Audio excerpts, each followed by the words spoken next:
readers. How's it going? Amazing! We just learned about our solar system in class. So cool! Now we want to throw a space-themed party. But first, we need to plan it. Do you know where we can learn more about our planets?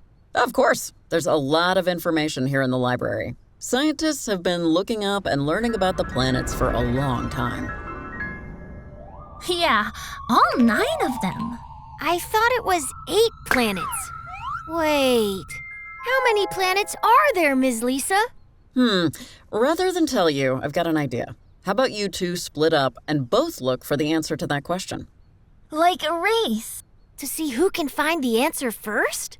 Daniel, why don't you look online? While Penny, you can read through a few books on the topic. I'll help. Let's go!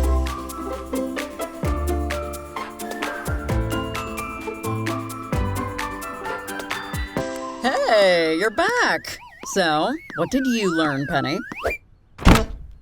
I wasn't able to get through it all, but this book said Pluto is a planet. Well, books are great places to get information because they take longer to make or publish. Books involve a lot of research. I can hear the research. However, over time, new information may come out on a topic, and the words in books can't change once they're printed.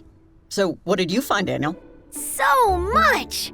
There was a lot of information online. Well, the internet is a good place for experts and scientists to share their findings quickly. But not everybody who writes about our solar system online actually studies it. So it's important to find content you can trust and check that information can be found in at least 2 places. Well, this website said Pluto was changed to a dwarf planet in 2006. And this book said it's a dwarf planet too. When was that book written, Penny? It looks like 2 years ago. Well, that's 2 recent sources. So it seems Pluto is indeed a dwarf planet. I guess we need to look in more than one place. Yes, and keep our research up to date. Now, let's get decorations of those 8 planets for your out-of-this-world party. Yay!